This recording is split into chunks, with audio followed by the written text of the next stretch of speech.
What's up, world? It's me, Nez. Welcome to Nez Telly.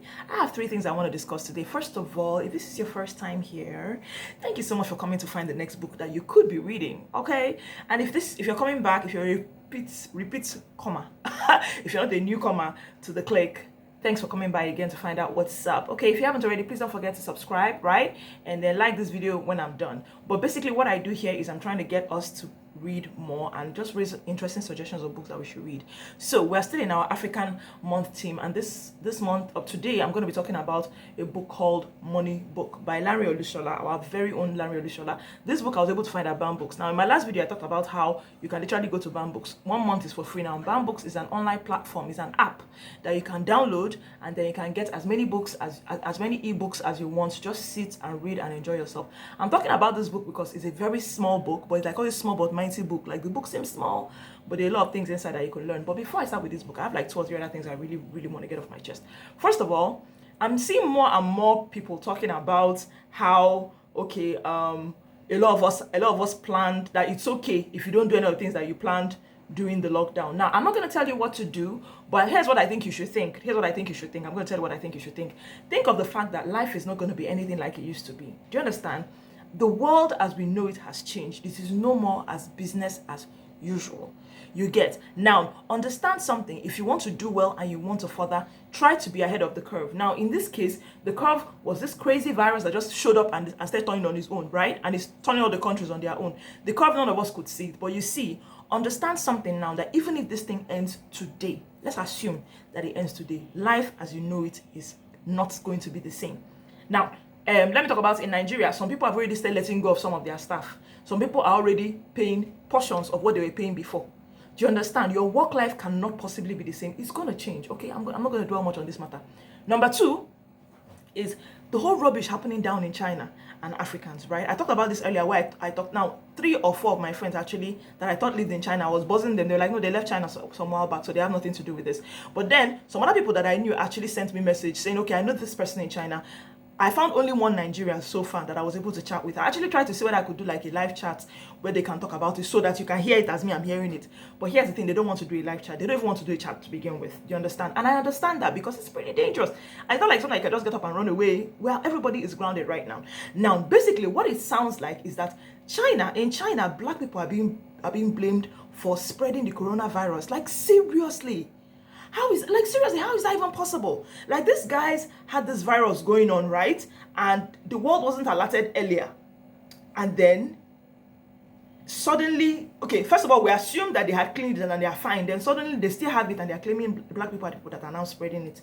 So because of that, places like restaurants, hospitals, people of God, hospitals are not allowing, some hospitals are not allowing black people to come in. Like, there's a story of a woman who gave birth on the street because she could not get into a hospital. Can you believe that? I'm annoyed, right? But I'm at the point where I'm not just annoyed, I'm frustrated because it's like my annoyance, I don't think it's going to solve anything. I can just stay here and be annoyed and be ranting. And that's my annoyance here. But I'm saying it just so you guys will know that, okay, what I talked about before, I talked about like 2 or 3 videos ago, is not false, okay? People actually told me, yes, it's bad. Basically, in China, black people have always been treated some kind of way since.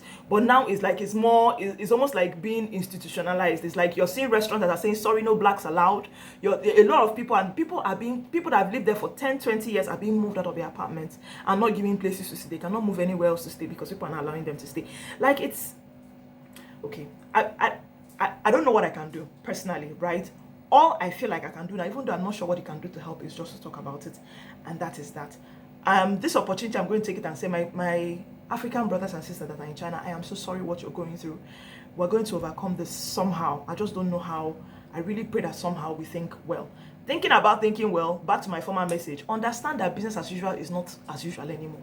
You have to get creative. You have to figure out a way around these things. Now, about the money book, this video is going to be a little longer than I expected. I am so sorry. It's by our very own Lanre Olusola, right? This book is really nice. It's like, this book reminds me a bit of, you know, those, I don't know if you ever had all those marriage 101 book. Like, I had a lot of them way back. There was single 101, Christian 101, women 101, men 101, relationship 101, sex 101. All those, they were like these very tiny books, right? That has several quotes. People that have different interesting quotes about this particular topic that is usually in the, so this actually feels a lot like it. Like, this book is literally 30 pages, but I think in this case it's like there are several quotes inside, right? Then he also had his own take on some of these things, talking from basically experience, and then talking also from his knowledge of what money is about and all that. And I love this book. This book, literally, you can finish it in one sitting. You can finish it in 1 hour if you're a fast reader. If you're so like me, maybe you to take your data, which is pretty much what it took me. Available on BAMBOOKS. Check the book out. Okay, I wrote down some things I found very interesting about the book. He actually tried. Okay, yes, worked extra hard to explain the difference between the way the poor mind thinks and the rich mind thinks. That's something I don't know. The whatevers of the Secrets of the Millionaire Mind actually says a lot about this type of things. Then he talked about, yes, there are specific laws in the universe and you have to obey them to either be productive or not be productive, right? And when it comes to wealth, that was another thing he talked about. Being wealthy doesn't have much to do with money as much as it has to do with like your relationship, your spirituality. If you're wealthy all roundedly, that is where true wealth comes from. So yeah, that's another one that he talked about. Then he talked about the importance of things like saving, planning your money. I know that a lot of us, like last month or some 3 weeks ago, were saying things like how hungry people are not on the streets, it's not that bad. And some of us are now seeing ourselves as the hungry people now because, oh boy, it is time to get real. Some of us don't have plans. Like this, there's this couple that I know about. Maybe you guys should check them out. They're also on YouTube. They're called Our Rich Journey. These guys, some 8 years ago, started saving a lot of money and investing a lot of money, right? And they were able to retire at the age of 40. That's the couple. I think the woman is 41 and the guy is 39. So an average of both of them is 40. And they have 2 kids. And when this coronavirus thing started, they live in Portugal now. That's why they decided to retire. When the coronavirus thing started, a lot of people were asking them questions like, okay, so now that the virus is, what are you going to do? Are you going to collect all your money from, savings? From investments and all that? They said, no, we're going to take their money. But for them, when push comes to shove, they had decided that they had saved up enough money to take care of themselves for the next 18 months. 18 months, guys. Some people are serious. Some of us are here playing. Some people can take care of ourselves from salary to salary. By the time they stop paying you, how long will you be able to live? Especially on your lifestyle. Check out. He also talked a lot about how poor people spend above their budget. It has nothing to do with how much money you're making. If you make 5 million, if your lifestyle is a 10 million naira lifestyle, then sorry, you are a poor person. Because guess what? If you stop getting 5 million a month right now, you is broke. Not only are you broke, you're owing people. So they're going to come for you and they're going to take your house away from you. That's if you have a house. Okay, so importance of planning, then importance of giving. He talked a lot. There was a lot of concern from what he said about giving just giving. Do you understand? Without actually having any like stopping, having a point where you get and say, okay, it's okay, I've given enough. I stopped. He talked a lot about that, like, bear in mind, it's good that you give, but then what we talked about, I think the time we talked about it in my church when we talked about financial, said that instead just have a budget. Say this is how much I'm going to give to people. So like in addition to when you budget things like your tithe, he talked about the importance of tithing. Tithe, saving, bill, blah blah blah, giving. You do that. So then things like importance of integrity, understanding the importance of money, and then understanding how unfair the world is. The world is not fair. A lot of poor people sit down, oh, this one happened to me, that one happened to me. The world is not fair. People that grabbed. Those that have, they grabbed with both hands, okay? Anyway, thank you so much for checking up. I am trying to rush this video so that I don't run too far over the line. Thank you so much for checking up. If you love this video, please like this video, give me a like, and please share the gist with everybody. I am sweating like a pig.